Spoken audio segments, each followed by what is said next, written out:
Первый день главного политического события страны – выборы президента 2024. Всего в Новом Реданте 2 участковые избирательные комиссии. Это 514-я, открыта в стенах 5-й школы. Люди приходят, активно голосуют, проявляя свою гражданскую позицию. 1700 избирателей, и у каждого свой выбор. Желание улучшить жизнь объединило сегодня жителей не только этого селения, но и всей страны. Процедура несложная, итоги важные. С самого утра здесь многолюдно. Активнее проявляют себя мужчины. В их планах сначала проголосовать, чтобы после пойти на пятничную коллективную молитву. Это очень важное событие в нашей жизни. Речь идет о нашем будущем, речь идет о том, как дальше будет развиваться наша страна. И мы сегодня должны выбрать лидера огромной страны, мы должны выбрать президента Российской Федерации. Я думаю, что мы достаточно слаженно, достаточно активно проведем эти выборы. И, во всяком случае, я этого желаю всем нашим избирательным участкам, желаю всем нашим избирателям. 4 кабинки для тайного голосования, отдельная для лиц с ограниченными возможностями здоровья, прозрачные урны. Все нормы и безопасности соблюдены. Для избирателей индивидуальные ручки, все необходимые медикаменты, а также маски и антисептики есть у медсестры. 3-дневная форма процесса волеизъявления каждому пришла по душе. На эти выборы у нас работала служба «Информ-УИК».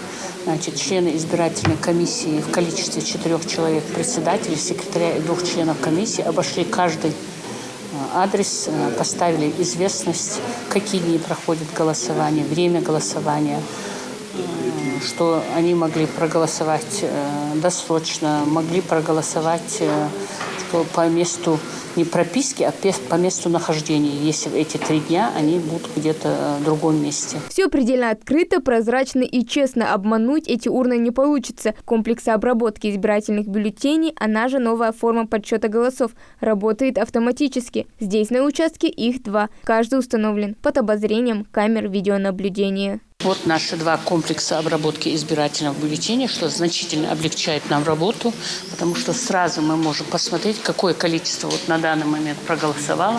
Общее количество бюллетеней в КАИБах 119 штук. Значит, на данный момент проголосовало 119 человек.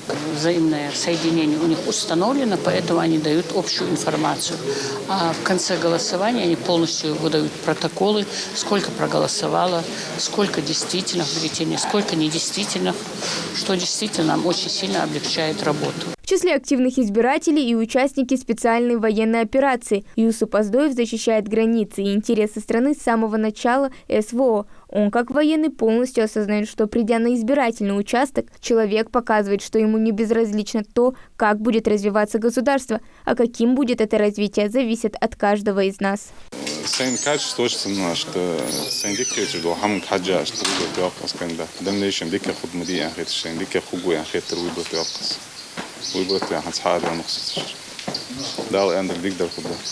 Мы видим в целости государства нашей, в общем, скажем, в сложной программе достойного плача. Каждый, что ходит нищий, малого харж багавы. Харж багахет, выброс, табяк багахет. Алберка Тивована. Вайкаман бусмоусага. Для впервые голосующих, а их 20 человек, здесь подготовили подарки. УИК также предлагает возможность проголосовать на дому. Для этого достаточно написать заявление. Его принимают до 17 марта 2 часов дня. В общем, подготовились тщательно. Так, на протяжении месяца проводили работу по информированию граждан. Безопасность же обеспечивают сотрудники полиции, а за ходом голосования следят наблюдатели от партий и общественники. Наблюдатели контролируют все, что происходит на данном участке, фиксируют, если есть данные нарушения. В данном участке мы не видим никаких нарушений, все проходит гладко. Чтобы выборы прошли не только прозрачно, но и со всеми удобствами, здесь созданы необходимые условия. Подготовлены памятники для избирателей, образец для заполнения бюллетеней, информация о кандидатах. Выборы должны пройти в полной безопасности, поэтому при входе установлен металлоискатель. И не только. У нас на избирательном участке комната матери и ребенка мы оформили. Значит, с утра дети были, потому что маленькие дети, когда идут с родителями, они обычно с детьми идут. То есть, чтобы они не мешали, значит, в комнате матери и ребенка они играются. Также организована у нас комната отдыха для стариков, которые приходят, для работников, которые задействованы в охране. И вечером ифтар у нас будет организован тоже. Накроем столы.